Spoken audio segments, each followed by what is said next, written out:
जय हिंद दोस्तों, मैं उत्कर्ष मिश्रा। आज हम लोग देखेंगे नरेशन का इम्परेटिव सेंटेंस।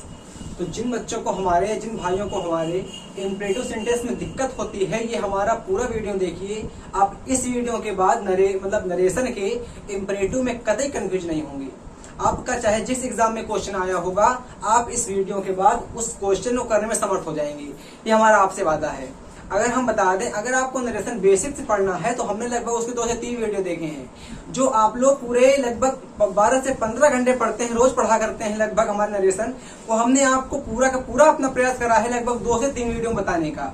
तो अगर आपको नरेशन नहीं आता है तो जाके देख सकते हैं हमारे वीडियो, अगर आपके पास टाइम है। और अगर आपके पास टाइम है तो हमारा ये वीडियो देखिए। अगर आपको आता है इम्परेटिव सेंटेंस तो इस वीडियो को देखने की कोई नीड नहीं है। अगर आपको नहीं आता है तो इस वीडियो को देखिए। और ये हम पूरा वादा करते हैं आपसे कि इस वीडियो के बाद आप नरेशन के इम्परेटिव में कतई कंफ्यूज नहीं होंगे। तो आप देख लीजिएगा, हमने इंट्रोगेटिव पढ़ा दिया है, एसर्टिव पढ़ा दिया है। तो आज देखते हैं इम्परेटिव सेंटेंस। अच्छा, उसके पहले हम ये जान लेते हैं, क्योंकि कुछ भाइयों को हमारे ये नहीं पता होता है, बचपन से पढ़ते हैं, नहीं पता होता, कोई बात नहीं, आज चल जाएगा पता कि हमारा इम्परेटिव सेंटेंस होता क्या है। अगर हमको जो पढ़ना है उसके बारे में ही नहीं पता होगा तो कैसे जानेंगे। तो सेंटेंस का हमने लगभग 42 मिनट का एक वीडियो बनाया था, आप लोगों के चैनल में पढ़ा है, जाके देख सकते हैं। अच्छा, नहीं टाइम है तो कोई बात नहीं, हम यहाँ समझाने का प्रयास करिएगा। देखिए, इम्परेटिव का मतलब आपका होता है, अगर आप किताब से पढ़ेंगे तो कंफ्यूज रहेंगे, तो जितना हम बताएं आप उसमें केवल फोकस करिएगा। इम्परेटिव सेंटेंस को हमसे बस इतना याद रखिएगा कि जो सेंटेंस आपके चालू होते हैं वर्ब से, वो वर्ब आपकी कोई भी रूप में हो सकती है। वो आपकी मेन वर्ब भी हो जाएगी हमारी, और वो हमारी हो जाएगी हेल्पिंग वर्ब भी। अब हम जानते नहीं क्या होती है मेन वर्ब, क्या होती है हेल्पिंग वर्ब।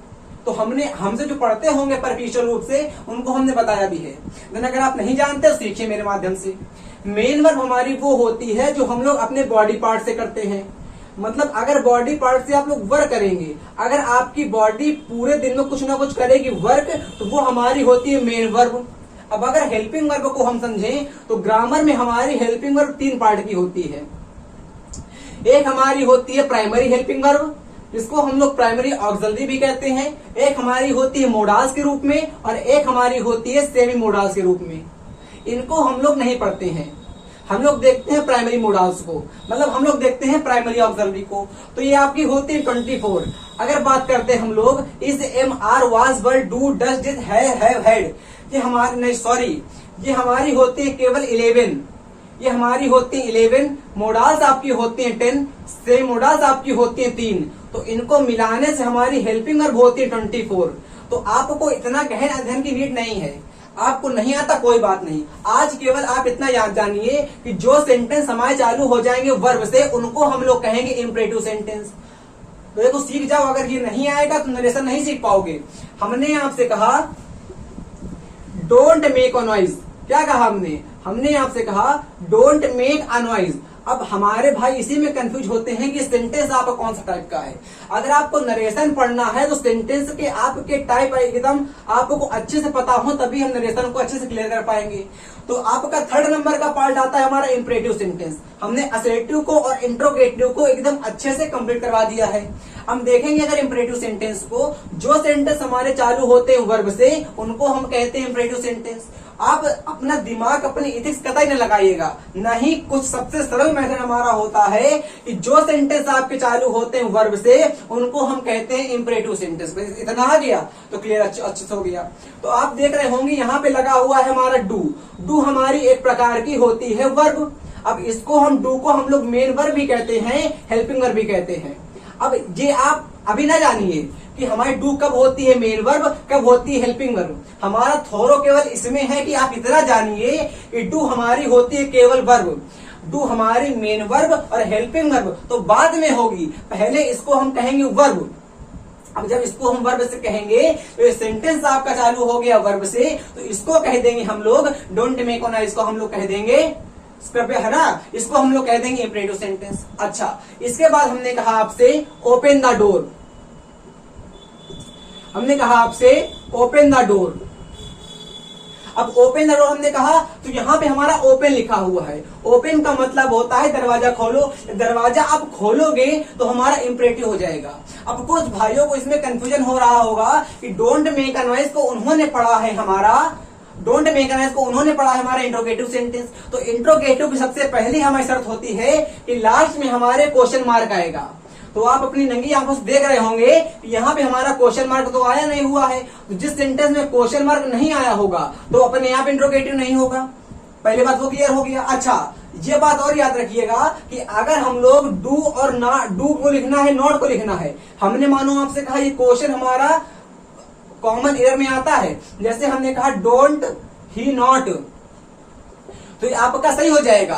बट अगर हम लोगों ने नॉट को यहां लगा दिया आके पास में इसके, मतलब शॉर्ट फॉर्म में, तो ये हमारा ऐसे ही लिखा जाता है। मतलब अगर डोंट को हम लोग वर्ब के पहले लिखेंगे तो हमारा ऐसे ही लिखा जाता है। आप अगर करना चाहें तो यहां पे कर दीजिएगा do make not a noise, पर ये सेंटेंस का हमारा अर्थ नहीं निकलेगा, इसलिए हम इस सेंटेंस को सुपरफ्लुअस कह देंगे। तो बस आप यहां से इतना जानिएगा कि यहां से हमारा हो जाएगा डोंट मेक अ नॉइज। तो यहां से केवल एक सार के रूप में हमने आपको बात केवल ये बताया है कि इंपरेटिव सेंटेंस हमारे चालू होते हैं वर्ब से। वो वर्ब आपकी कोई भी रूप में हो सकती है। बात करेंगे हेल्पिंग वर्ब की, बात करेंगे मेन वर्ब की। तो इनको अभी ना जानिए, आप इतना जान गए तो आप सेंटेंस क्लियर हो गया। अब हम आते हैं नरेशन पे। तो इंपरेटिव सेंटेंस के नरेशन को ध्यान रखने के लिए आपको 3 पॉइंट हमने लिखे हैं अपने माध्यम से, वो जानिएगा। अगर इन 3 पॉइंट को आप नहीं जान पाए तो किताब पढ़ते रहिएगा, नहीं आएगा।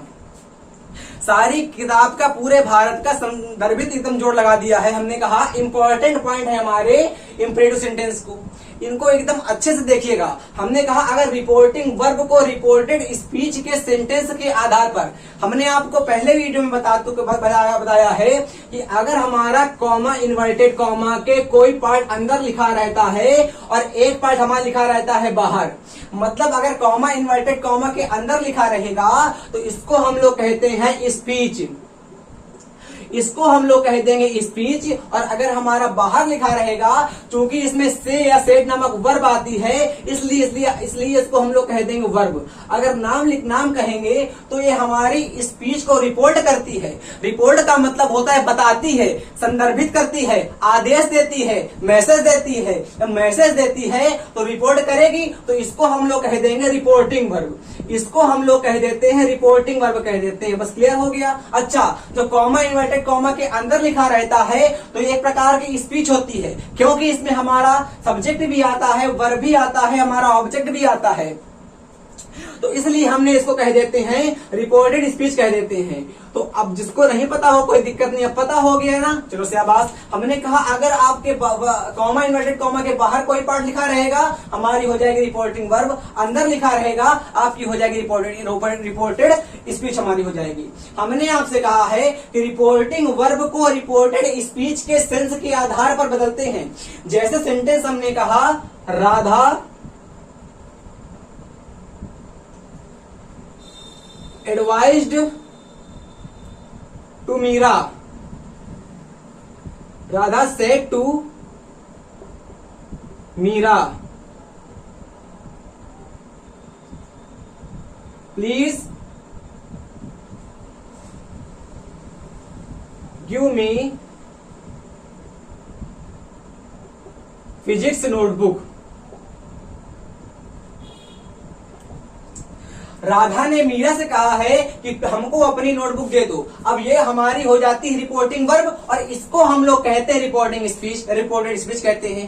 भाई देखो ये कॉमा इन्वर्टेड कॉमा के देखो ये लगा हुआ है कॉमा इन्वर्टेड कॉमा, इसके बाहर लिखी हुई है ये वर्ब, यहाँ पे वर्ब आई हुई है, इसलिए इसको हम कह देते हैं रिपोर्टिंग वर्ब। और ये देखो एक स्पीच के रूप में आप इसको पढ़ सकते हो, please give me physics notebook, इसलिए इसको हम पढ़ देंगे रिपोर्टेड स्पीच। तो यहाँ पे हमने आपसे कहा कि रिपोर्टिंग वर्ब को रिपोर्टेड स्पीच के सेंस के आधार पर बदलते हैं। अगर हमने देखो कहा बदलते किसमें है, देखिएगा हमने कहा ऑर्डर में, रिक्वेस्ट में, आस्क में, बेग में, टेल में। कमांड हो गया वार्म, एडवाइज, सजेस्ट, इम्प्लोर। अगर बात करेंगे थ्रीटेन, अगर बात करेंगे अर्ज और परसाउट में बदल देते हैं। क्लियर हो गया। इस पॉइंट को अपने नोटबुक पे प्लीज नोट कर लीजिएगा कि रिपोर्टिंग वर्ब को हम लोग रिपोर्टेड स्पीच के सेंस के आधार पर बदलते हैं, और बदलते काहे में है तो लिख दिया है। अब ये आपको सेंस के आधार बदलना होगा। अब जैसे यहाँ पे लिखा हुआ है हमने प्लीज, तो प्लीज का मतलब होता है रिक्वेस्ट कर रही है। अब जब रिक्वेस्ट करेगी तो यहाँ पे लिखा हुआ है रिक्वेस्ट, तो रिक्वेस्ट बदल देंगे आखिर। क्लियर हो गया। यहाँ पे हम लिख देते डोंट मेक अ नॉइज, और अगर टीचर ने कहा होता राधा हमारी टीचर होती, जैसे हम आपसे कह देते teacher said to student, teacher said to Mohan, और comma inverted comma open the door कह देते। मानो हमने कहा ओपन द डोर, अब टीचर ने हमारा मोहन से कह रहा है, तो टीचर कभी रिक्वेस्ट नहीं करेगा, टीचर लतिया देगा इसको मोहन को, तो टीचर हमारा ऑर्डर करेगा। जब टीचर हमारा ऑर्डर करेगा तो कह देंगे ऑर्डर्ड कर देंगे। इतना आया। हमने क्या कहा आपसे, हमने कहा कि अगर रिपोर्टिंग एक स्पीच देखो, एक वर्ब देखो, कॉमा इन्वर्टेड कॉमा के बाहर हमारी होती है रिपोर्टिंग वर्ब, उसके अंदर होती है रिपोर्टिंग स्पीच होती है। तो इस पर्सन को सेड टू को बदलते हैं इसके सेंस के अनुसार। इस सेड टू हमारा बदलेगा भैया, सेड टू को बदलते हैं हम लोग इसके अनुसार। अब देखो सेकंड पॉइंट, हमने कहा आपसे, और कतई जय हमारा पॉइंट ये वाला लिखा हुआ है, हमने आपसे क्या कहा कि आपको अगर कहीं पे प्लीज दिख गया, मानो दिख गया, काइंडली सर मैडम दिख गया, तो इनको लतिया देते हैं। मतलब कि हम लोग इनडायरेक्ट बनाते समय इनको हटा देंगे। हमने कहा आप प्लीज कतई न लगाना, काइंडली नहीं लगेगा, सर नहीं लगेगा और मैडम नहीं लगेगा। अगर लग गया तो हमारा सेंटेंस हो जाएगा सुपरफ्लुअस। क्यों कि इन्हीं की रिपीटिशन को दूर करने के लिए हम लोग इनका प्रयोग कर रहे थे। तो अगर आपने प्लीज भी लिख दिया है और रिक्वेस्ट भी लिख दिया है, तो आपका प्लीज और रिक्वेस्ट दोनों का सेंस एक ही होता है। जब दो सेंस हमारे दो सेंस एक सेंटेंस में आ जाते हैं तो उनमें से एक सेंस का यूज करते हैं। जैसे हमने आपसे कहा रिटर्न बैक, हमने आपसे कहा रिटर्न बैक, तो काफी जेन्युइन सेंटेंस होता है ये वाला कॉम्पिटेटिव एग्जाम का। रिटर्न और बैक का यूज एक साथ नहीं करते हैं हम लोग। हमने कहा रिटर्न बैक आपका कहीं पे लिखा हुआ है तो इसका यूज हम लोग एक साथ नहीं करेंगे। अगर कर देंगे तो हमारा सेंटेंस हो जाएगा सुपरफ्लुअस। तो इनमें हम लोग यूज करते हैं क्या रिटर्न का, मतलब कि रिटर्न के साथ हमारा बैक नहीं आता है। तो वही यहाँ पे कह रहा है कि आपको अगर इनमें बदल दिया है तो वहां पे प्लीज हमारा हट जाएगा, और प्लीज के साथ याद रखिएगा काइंडली हट जाएगा, सर हट जाएगा, मैडम हट जाएगा, हटा देते हैं। दोनों पॉइंट क्लियर हो गए। अब देखते हैं थर्ड पॉइंट अपना। हमने आपसे कहा कि रिपोर्टिंग वर्ब में ऑब्जेक्ट का प्रयोग किया हो ना किया हो। जैसे कि हमने आपसे यहाँ पे मोहन कह दिया था, अब मोहन कह दिया था, अब मोहन को हमने हटा दिया, मानो हमने कहा टीचर सेड कर दिया, अब जैसे ही हमने कहा teacher said open the door. अब देखो रिपोर्टिंग वर्ब में ऑब्जेक्ट का प्रयोग हो चाहे ना हो। अच्छा भैया आपको पता है कि रिपोर्टिंग वर्ब कौन सी होती है, तो हमने अभी सीखा है कि कॉमा इन्वर्टेड कॉमा के बाहर जो लिखी रहती है। अरे देखो भाई हमने कहा कॉमा इन्वर्टेड कॉमा के जो अंदर ना होता है उसको हम लोग कहते हैं रिपोर्टेड स्पीच।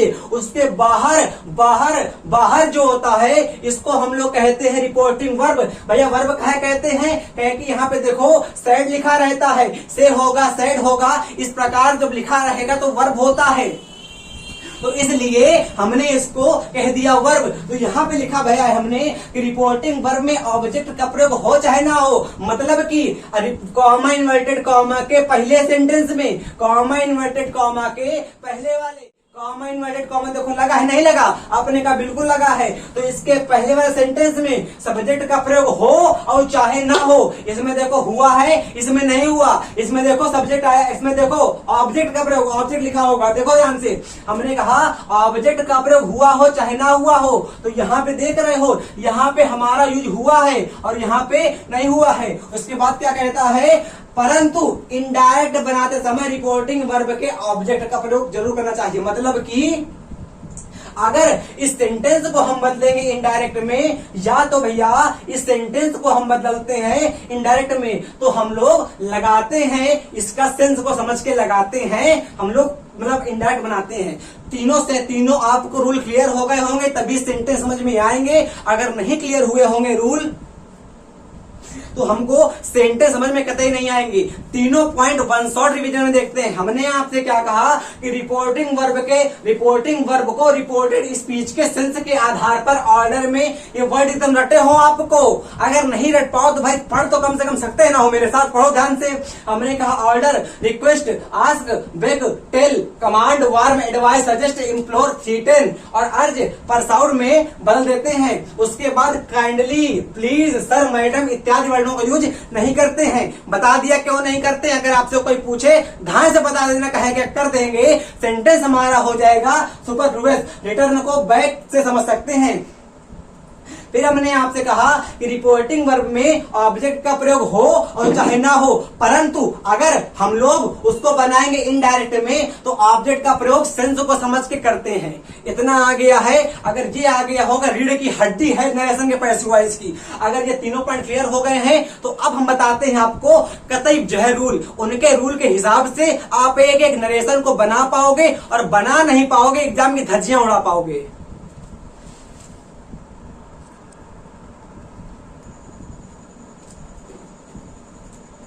देखते हैं अपने रूल को। रूल को देखने से पहले दो एग्जाम्पल की हम लोग कर लेते हैं प्रैक्टिस। और ये ध्यान रखिएगा कि इन एग्जाम्पल को बनाना कैसे है, क्योंकि हमने आपको 3 रूल बताए हैं और तीनों के 3 रूल आपको याद भी करवा दिए हैं। अब देखिएगा, लिखा हुआ है my brother said to the teacher please solve the problem. अब यहाँ पे आप लोगों ने तुरंत आपकी आंखें जाने चाहिए प्लीज में। अगर भैया ने बताया है जहां पे हमारा प्लीज होता है, ऑर्डर होता है, तो ऐसे शब्दों को हम लोग डरते हैं हटा। अब देखो बेटे, यहाँ पे काइंडली और यहाँ पे लिखा हुआ है माई ब्रदर, तो माई ब्रदर का हम लोग बना देंगे माई ब्रदर ही। भाई भैया थोड़े ना चेंज हो जाएंगे हमारे। अब मेरे भैया ने कहा है टीचर से, और टीचर से कहा तो है बट लगा हुआ है प्लीज। अब जहां पे लगा होता है प्लीज तो सेंस के हिसाब से हम लोग लगा देते हैं रिक्वेस्ट। तो हो जाएगा माई brother requested the teacher, my brother requested the teacher हमारा हो जाएगा। समझ में आया भैया इतना? आपने कहा बिल्कुल आ गया। और फिर क्या करेंगे, सॉल्व द प्रॉब्लम कर देंगे, सॉरी टू लगा देंगे। My brother requested the teacher to solve the problem. अच्छा, हमने आपको बताया है एक चैप्टर हमारा होता है फेविकोल।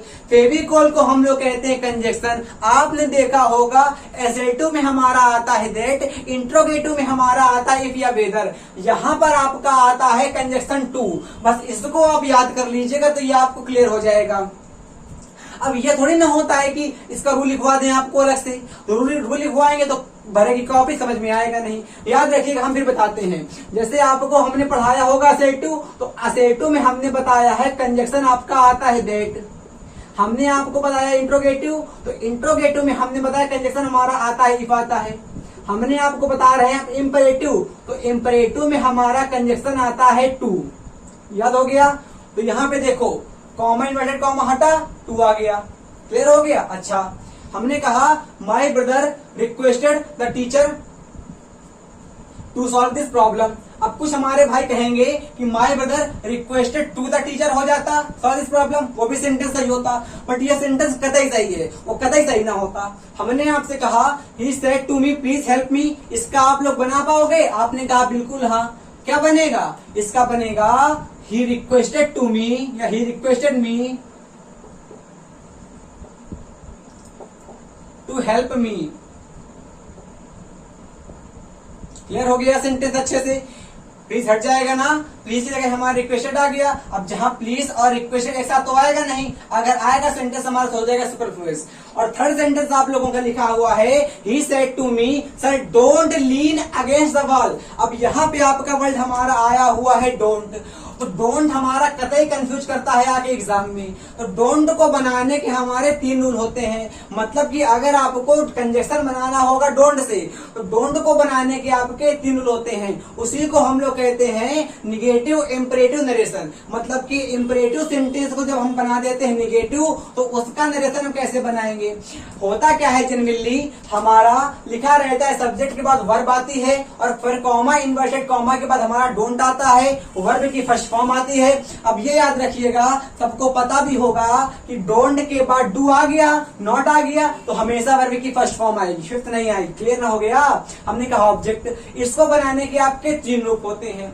अगर आप इंटर तक होगे तो इंटर तक आपको केवल पता होगा रूल नंबर फर्स्ट, मतलब यही आपको केवल पता होगा। बट अगर आप करते होगे तैयारी हमारे कॉम्पिटेटिव एग्जाम की तो उनमें हमारे 2 रूल होते हैं। अब हमारे एग्जाम में देता है हमको कॉमन इरर, तो कॉमन इरर देता है तो इससे सेंटेंस नहीं देता है, हमको देता है इन दोनों रूल से सेंटेंस बनाने के लिए। मतलब कि सेंटेंस आपका लिखा रहेगा इस रूप का और उसको बना देगा इस रूप से। बट अगर हमको नहीं पता होगा तीनों फॉर्म तो नहीं बना पाएंगे, हम लोग तीनों सीखेंगे। देखो हमने आपसे कहा कि लिखा हुआ है सब्जेक्ट के बाद वर्ब आ गई और जहां पे आपका लिखा होता है डोंट, तो डोंट को चेंज कर देते हैं हम लोग नॉट टू में। या जानो इतना केवल कि डोंट हमारा हट जाएगा, डोंट की जगह हमारा यहां से देखो इसका कॉन्सेप्ट क्या कहता है भाई। रूल तो ये हो गया और कॉन्सेप्ट क्या होगा, हमने आपको कई बार बताया है कि अगर आपका टू के बाद हमारी कोई वर्ब आती है तो उसको हम लोग कहते हैं इन्फिनिटिव। हमने एक आप लोगों को बहुत ही प्यारा वीडियो दिया है, जाके देख लीजिए इन्फिनिटिव का।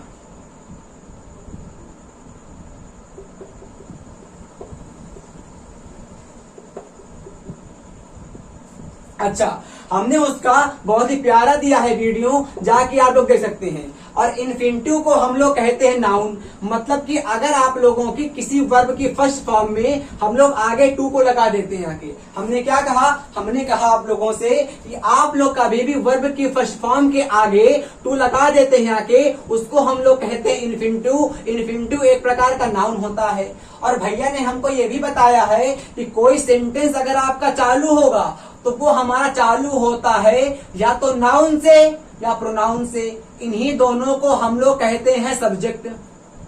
क्लियर हो रहा है? हम फिर से बोल रहे हैं, फिर सुनना। हमने क्या कहा, हमने कहा देखो हम फिर से इरेज करके लिखते हैं।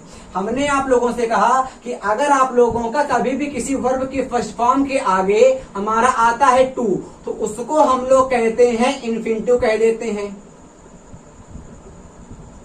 उसको हम लोग कह देंगे इन्फिनिटिव। इन्फिनिटिव को हम लोग नाउन कहते हैं। और हमने आपको जाने कितने बार बताया है, क्या बताया है हमने आपको बताया है कि अगर आपका सब्जेक्ट कोई लिखा हुआ है, भाई सब्जेक्ट के बाद हमारी वर्ब आती है। सब्जेक्ट का हमारे 2 प्रकार के होते हैं, एक हमारा होता है नाउन, एक हमारा होता है प्रोनाउन। तो नाउन के रूप में हम लोग समझेंगे इन्फिनिटिव को। और यहाँ पे देखोगे लगा हुआ है नॉट टू, नॉट टू को हम हटा के ऐसे भी तो कर सकते हैं, नॉट प्लस टू वर्ब, इसको ऐसे भी तो कर सकते हैं, मतलब कि नॉट के बाद हमारी आएगा इन्फिनिटिव, नॉट के बाद आपका आएगा इन्फिनिटिव। और इन्फिनिटिव को तो ही हम कहते हैं वर्ब की फर्स्ट फॉर्म। तो भैया अगर आप सेंटेंस को जोड़ रहे हो, सेंटेंस को अगर जोड़ोगे तो सेंटेंस को जोड़ेगो तो सेंटेंस के सब्जेक्ट के से हमने आपसे कहा कि जैसे आपका यहाँ पे एक सेंटेंस लिखा है, एक सेंटेंस यहाँ पे लिखा है, इन सेंटेंस को हमको एडअप करना है, मतलब संयोगित करना है। अब जोड़ेंगे तो इस सेंटेंस का जो ऑब्जेक्ट होगा, इस सेंटेंस का जो हमारा ऑब्जेक्ट होगा और इस सेंटेंस में हमारा बीच में मानो कंजक्शन आ जाएगा और इसके सब्जेक्ट हो जाएगा। मतलब कि अगर किसी सेंटेंस का ऑब्जेक्ट कंजक्शन चिपक के उसके सब्जेक्ट के साथ जुड़ता है आके, तो ही हमारा मतलब तो ही हम बना पाते हैं नरेशन। क्या हमने कहा कि अगर आपका किसी सेंटेंस का ऑब्जेक्ट कंजक्शन को चिपका के आता है किसी सेंटेंस के सब्जेक्ट के साथ, मतलब अगर हमारा एक सेंटेंस का होगा ऑब्जेक्ट, फेविकॉल कंजक्शन को बुलाए कह देगा आ चिपको मेरे साथ आके। अब जैसे ही कंजक्शन आएगा चिपकेगा आके और जाके चिपक जाएगा वो दूसरे सेंटेंस के सब्जेक्ट के साथ, तभी हमारा सेंटेंस सही होगा। बट अगर हमने यहाँ पे सब्जेक्ट नहीं करा तो चिपक तो पाएगा नहीं भैया। काहे कि सेंटेंस की शुरुआत हमारी होती है सब्जेक्ट से, काहे नहीं चिपक पाएगा, काहे कि सेंटेंस की शुरुआत हमारी होती है सब्जेक्ट से। अब जाने हमने कितने बार आपको बताया है कि अगर आपको सेंटेंस का स्ट्रक्चर तय करना है सबसे पहले बच्चों वाला समझेंगे। हमारा आता है सब्जेक्ट, फिर आती है वर्ब, फिर आता है ऑब्जेक्ट। क्लियर हो गया? मतलब कि एक सेंटेंस के शुरुआत में हमारा आता है सब्जेक्ट और कतई कोपचे में हमारा आता है ऑब्जेक्ट। मतलब कि यह सेंटेंस का यहाँ से आपका अंत हो रहा है, इस सेंटेंस का यहाँ से आपका अंत हो रहा है। है और इस सेंटेंस का यहाँ से आपकी शुरुआत हो रही है। यह सेंटेंस हमारा अलग है, यह सेंटेंस हमारा अलग लिखा हुआ है। यहाँ देखो हमने कहा आप लोगों से यह सेंटेंस आपका अलग लिखा हुआ है, यह सेंटेंस आपका अलग लिखा हुआ है और इनके बीच में अभी कॉमा इन्वर्टेड कॉमा लगा हुआ है। इसका मतलब ये हमारे सेपरेट है, भी वो अलग सेंटेंस है, ये अलग सेंटेंस है। अब अगर कॉमा इन्वर्टेड कॉमा हमारा हटेगा तो बीच में हमारा आएगा फेविकोल, तो बीच में हमारा आएगा फेविकोल। अब जैसे ही हमने मानो एक सेंटेंस हमारा ये लिखा हुआ है, एक सेंटेंस हमारा ये है, एक सेंटेंस हमारा यहाँ पे ऐसे हो जाएगा, एक सेंटेंस मानो आपका ये हो गया, एक आपका ये हो गया। अब ये सेंटेंस का हो गया ऑब्जेक्ट, ये हो गया सब्जेक्ट। इनको दूर करने के लिए आता है फेविकोल, तभी इसको कहते हैं कंजक्शन और कंजक्शन को हम लोग कहते हैं ग्रामर का फेविकोल। तो यहाँ देखो हमने कहा ये यहाँ पे लगा हुआ था कॉमा इन्वर्टेड कॉमा, ये सेंटेंस हमारा अलग था, ये अलग था। इस सेंटेंस को दूर करेंगे कंजक्शन के द्वारा और कंजक्शन लग जाता है आपका आके टू आ गया, तो ये सेंटेंस हमारा बन जाता है। अब देखो टू लग गया तो इसको हम लोग कह देते हैं इन्फिनिटिव और इन्फिनिटिव को हम लोग कहते हैं नाउन और नाउन को हम लोग कहते हैं सब्जेक्ट। क्लियर हो गया? और नाउन को हम लोग कहते हैं सब्जेक्ट, तभी आपका यहाँ पे रूल चलता है 2+सॉल्व। अब कुछ टीचर रटवा देते हैं ये लोग और बच्चे हमेशा कंफ्यूज रहते हैं कि छोटा यहाँ पे टू कहा जाता है। अब चला पता भैया टू हमारा वर्ब को सटल के आता है, मतलब कि वर्ब के साथ चिपक के आता है और जब भी किसी वर्ब की फर्स्ट फॉर्म के साथ टू चिपक के आता है उसको हम लोग कहते हैं इन्फिनिटिव। इन्फिनिटिव का मतलब होता है नाउन, नाउन का मतलब होता है सब्जेक्ट। तो आपको यहाँ से क्लियर हो गया होगा हमारे हिसाब से। अब देखो यहाँ पे हमारा आ गया, यहाँ डोंट लिखा हुआ था, अब जब डोंट को हमारे लतियाएंगे तो डू हट जाएगा, हमारा टू हटेगा, नॉट बचेगा, नॉट हमारा इधर आ जाएगा, टू के बाद हमारा V1 आ जाएगा। इसको हम लोग कह देंगे इन्फिनिटिव। इन्फिनिटिव कहते हैं नाउन, नाउन कहते हैं सब्जेक्ट। भैया क्लियर हो गया? शाबाश। तो यहाँ पे समझ में आ गया। बट ये सेंटेंस हमारे इंटर वाले बच्चे करते हैं। अगर आप बड़े हो गए हैं तो ये सेंटेंस मतलब कॉम्पिटेटिव तैयारी करते हैं एग्जाम की, तो वहां पे 2 सेंटेंस देता है। आप बात करेंगे SSC की, बैंक पीओ की, सीपीओ की, किसी पेपर की, CSSL की, MTS की, तो वहां पे 2 सेंटेंस हमारे आते हैं और दोनों आके दिमाग खराब करते हैं क्योंकि हमको एग्जाम में रूल नहीं याद रहता। वहां फ्रॉम लगा रहेगा, हम समझ नहीं पाएंगे फ्रॉम हमारा होता भी है। जेन्युइन मानिए मेंस क्वेश्चन हमारे ऐसे आते हैं। आप बात करेंगे CGL की या CPO की, फ्रॉम लगा हुआ है। पहले इसको देख लेते हैं। हमने आपसे कहा subject plus verb not to V1 other word. पहले इस सेंटेंस को अगर इसके हिसाब से हम बनाते हैं, यह सेंटेंस अब आप लोग बनाइएगा। सर हमारा हट जाता है, हमने आपको बताया सर हट जाता है, मैडम हट जाता है, काइंडली हट जाता है, सब हट जाते हैं हमारे। ये देखिए कैसे सेंटेंस हम बनाते हैं आप लोगों के लिए। हमने आपसे कहा इसका क्या बनेगा, तो इसका बनेगा हमारा द टीचर, यही लिख देते खाए की जगह नहीं बची नीचे। हमने कहा द टीचर, अब देखो यहाँ सेट टू लिखा हुआ है, वहां लिखा हुआ है don't make an in the class. अब टीचर बच्चों से कह रहे हैं तो टीचर हाथ जोड़े कहेंगे बउआ शोर न मचाओ। अब टीचर कभी बच्चों से हाथ जोड़ेंगे नहीं, ए राजा शोर न मचाना, दिखा देंगे वो बाजा। अब टीचर कहेंगे शोर मचाओगे तो वहां बजाएंगे बाजा, मतलब टीचर हमको ऑर्डर देंगे। टीचर जो होते हैं बच्चों को ऑर्डर देते हैं। और याद करो रूल पहले वाला कि रिपोर्टिंग वर्ब को रिपोर्टेड स्पीच के सेंस के अनुसार बदलते हैं रिपोर्टिंग वर्ब को। तो यहाँ पे लिखा हुआ है सेट टू, और क्या बताया था हमने आपको बताया था कि हमारा सेट टू चेंज होता है काहे में जो वर्ब हमको कहती है, काहे में तो स्पीच हमको कहती है। तो यहाँ पे लिखा हुआ है don't make a noise in the class, हमारी कक्षा में शोर नहीं मचाना, अगर मचाया तो लतिया दिए जाओगे। यहाँ देखो टीचर बन गया। अब टीचर बच्चों को ऑर्डर देंगे, सेट टू बदलेगा, काहे में ऑर्डर में बदलेगा। तो यहाँ पे लगा देते हैं आगे हम ऑर्डर। भैया यहाँ पे हम लोगों ने ऑर्डर काहे कर दिया, क्योंकि यहाँ देखो लिखा हुआ है सेड हमारी होती है 5 फॉर्म, तो हम लोग ऑर्डर नहीं लिखेंगे, ऑर्डर्ड कर देंगे। सेकंड फॉर्म लगाएंगे आके, बराबर लगा देंगे आके 5 की फॉर्म, आ गया ऑर्डर कर दिया। अब ऑर्डर के बाद कर देंगे हम लोग चिल्ड्रन कर देंगे, चिल्ड्रन कर देंगे, जो लिखा होगा वहां पे वो आप करोगे, चिल्ड्रन कर दिया। अब देखो यहाँ से कतई इंपॉर्टेंट रटना नहीं एकदम, ये चुट्टा लगा हुआ है हमारा कॉमा इन्वर्टेड कॉमा, जब ये हटेगा तो बीच में देखो कंजक्शन चुएगा आके, कंजक्शन आएगा नहीं आएगा, आपने कहा बिल्कुल घायल। जब कंजक्शन हमारा आएगा ये हटेगा, ये सेंटेंस हमारा अलग है, वो सेंटेंस आपका अलग है, ये सेंटेंस अलग वो अलग, ये अलग है वो अलग है, इनको चिपकाएंगे आके, तो ये इसका है ऑब्जेक्ट, इसको कहते हैं ऑब्जेक्ट। तो वर्ब के बाद आता है वो होता है ऑब्जेक्ट, वर्ब के बाद आता ना उसको कहते हैं ऑब्जेक्ट। तो देखो वर्ब लिखी भाई है, साइड हमारी होती वर्ब काहे होती है, मुंह से कहते हैं हम लोग अपने बॉडी पार्ट से जब कोई काम करते हैं उसको कहते हैं मेन वर्ब। क्लियर हो गया? से माने मुंह से कहेंगे, अब टीचर मुंह से कहेंगे बच्चों 100 नंबर लतिया देंगे, तो सेट आगे वर्ब हो गई। अब देखो वर्ब के बाद आता है ऑब्जेक्ट। ऑब्जेक्ट हुआ, अब ऑब्जेक्ट हमारा चिपकेगा आके, ये ऑब्जेक्ट एक सेंटेंस का ऑब्जेक्ट कंजक्शन को सटल के आता है दूसरे सेंटेंस के सब्जेक्ट के साथ, ये हटा कंजक्शन यहाँ पे छुएगा आके। चिल्ड्रन के बाद क्या करेंगे?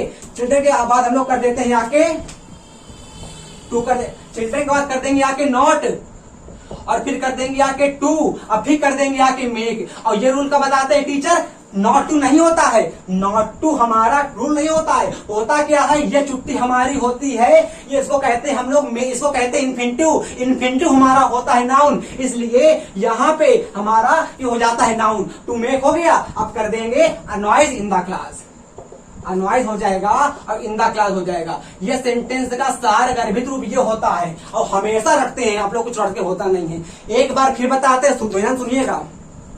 हमने आपसे कहा यहाँ पे लिखा हुआ है the teacher said to children comment comma don't make a noise in the class. Rule क्या रखते हो आप लोग? डोंट दिखेगा नॉट टू लगा देंगे। अरे लगाएंगे कहे पता नहीं होता है, हमेशा ध्यान रखो अगर हमको किसी भी सेंटेंस को चिपकाना है आपके, तो ये सेंटेंस हमारी वर्ब होगी, ये हमारा होगा सब्जेक्ट, ये वर्ब, ये ऑब्जेक्ट, और बीच में जो आता है कहते हैं कंजक्शन, और कंजक्शन कहते हैं फेविकोल। अरे फेविकोल के द्वारा ही तो कोई चिपकेगा आके। तो आपका सेंटेंस का अगर अंत होता है तो अंत हमारा होता है ऑब्जेक्ट में, और सेंटेंस की शुरुआत होती है, शुरुआत हमारी होती है सब्जेक्ट में। शुरुआत हमारी काहे में होती है? सब्जेक्ट में होती है। तो अगर आपका एक सेंटेंस देखो, फिर से लिख देते हैं हम, ये सब्जेक्ट, ये वर्ब, ये ऑब्जेक्ट, ये आ गया कंजक्शन, ये सब्जेक्ट, ये लिखा हुआ है हमारा फिर, है ना?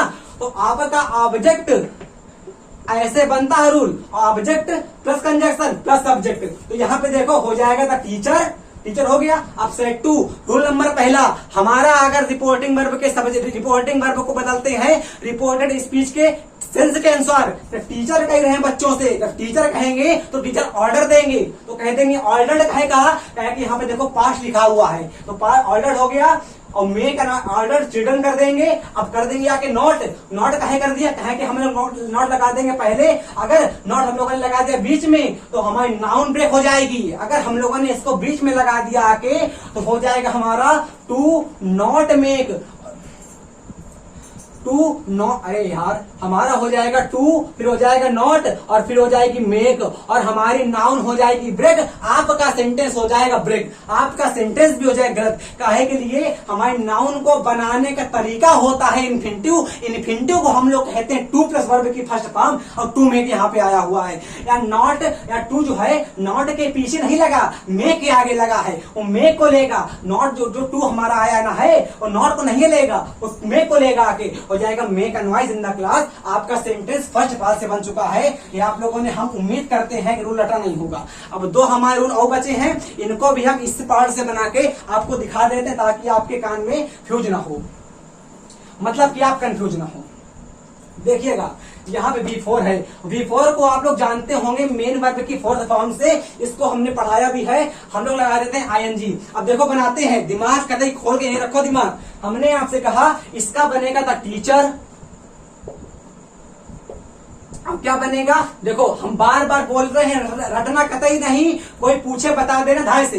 हमने कहा सेट टू लगा हुआ है, अब बदलते हैं हम लोग इस हिसाब से, उस हिसाब से बदल सकते हैं, इससे भी बदल सकते हैं, इससे भी बदल सकते हैं। ये आपके ऊपर डिपेंड करेगा आप बदलते किससे हो, और जो एग्जामिनर के ऊपर डिपेंड करेगा वो किससे बदल के देता है। आपको तीनों रूल पता होने चाहिए, तभी हम लोग एग्जाम में अच्छी स्कोरिंग कर पाएंगे इंपरेटिव सेंटेंस में। अगर आपने इंपरेटिव इतना पढ़ लिया तो भारत का कौन सेंटेंस हो कभी गलत नहीं करेंगे। तो टीचर हो गया, अब इसको बदलेंगे आगे फॉरवर्ड में, तो फॉरवर्ड हमारा लग जाएगा आके। अब फॉरवर्ड के बाद हमारा आएगा ऑब्जेक्ट। ऑब्जेक्ट क्या लिखा हुआ है? चिल्ड्रन। अरे भैया ऑब्जेक्ट चिल्ड्रन ना है, तो बदल देंगे द टीचर फॉरवर्ड चिल्ड्रन। अगर आपका दा लिखा होता चिल्ड्रन का पहले लगा देते आगे दा, तो इतना आपको आया भैया। किसको कोई जितने हमारे देख रहे हो भैया उसको इतना आ गया, तो टीचर फॉरवर्ड द चिल्ड्रन, बस चिल्ड्रन हो जाएगा। देखो हमने आपसे कहा सब्जेक्ट तो कभी बदलता नहीं है, वो लिख दिया हमने। उसके बाद तेरा फॉरवर्ड, भैया इससे बना चुके क्या हम, इससे हमने अभी बताया आपको। अब फॉरवर्ड आ गया, अब फॉरवर्ड के बाद कर देंगे आके ऑब्जेक्ट, आके चिल्ड्रन लिखा हुआ चिल्ड्रन लगा दिया। अब हम करेंगे आके टू, तो चिल्ड्रन के बाद लगा देंगे आके टू। अब देखो फिर वही रूल, टू के बाद हमारा आ गया वर्ब की फर्स्ट फॉर्म, इसको कहेंगे इन्फिनिटिव। इन्फिनिटिव को ऐड करते हैं आके, वर्ब की फर्स्ट फॉर्म मेक की होती है मेक, मेक को कहेंगे मेक, और मेक हो जाएगा अनॉइज और इन द क्लास। जो आपका लिखा रहे उस सेंटेंस को बना दोगे पूरा, आपका सेंटेंस हो जाएगा सही। क्लियर हो गया। इस सेंटेंस में हमारा टू जो है ना, वो हमारा कंजक्शन का काम भी कर रहा है, और टू के साथ लगी हुई है मेन वर्ब की फर्स्ट फॉर्म, ये हमारा इन्फिनिटिव का काम भी कर रहा है।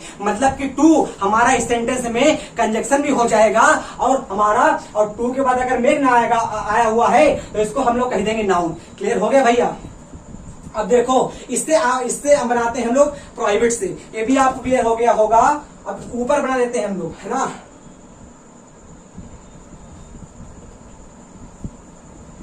यहां पे जगह है, यहां पे समझिएगा एक मिनट। हमने कहा द टीचर का, द टीचर जगह तो नीचे भी देखो, हमने कहा द टीचर बनेगा इसका यहाँ पे, और सेंटेंस देखो हमने इसका कहा द टीचर।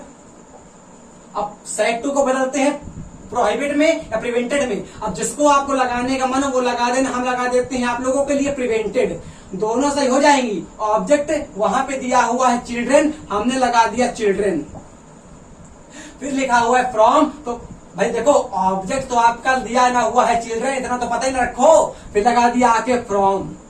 ये सेंटेंस बहुत इंपॉर्टेंट है हमारा। फ्रॉम के बाद क्या करेंगे हम लोग, फ्रॉम के बाद लगाएंगे वर्ब की फोर्थ फॉर्म। यहाँ पे देखो वर्ब क्या है, मेक है, तो मेक की फोर्थ फॉर्म क्या होती है, मेकिंग, लगा देंगे आके मेकिंग। फ्रॉम के बाद आ जाएगी मेकिंग, और मेकिंग के बाद हमारा हो जाएगा अदर वर्ड, तो making a noise in the class, making a noise in the class. इस सेंटेंस को हम दोनों को समझाते हैं, फिर से देखिएगा।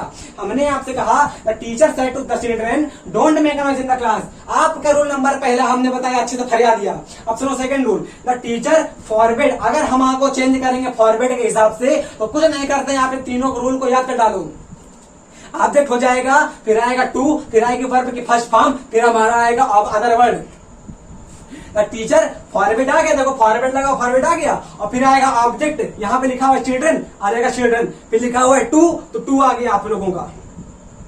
वर्ब की फर्स्ट फॉर्म, मेक की फर्स्ट फॉर्म क्या होती है, मेक होती है, तो मेक, ये के लिखा हुआ है के, तो यहाँ पे हम लोगों ने कर दिया मेक, कर दिया मेक, यहाँ मेक हो गया। अब फिर लिखा हुआ है दरवर्ड, make a noise in the class कर देंगे। जैसे देखो हमने कहा द टीचर प्रोहिबिटेड या prevented children from making a noise in the class. इस सेंटेंस को आप लोग जरा बना के हमको कमेंट करिएगा, हम देखेंगे आप लोगों ने कैसे बना पाया।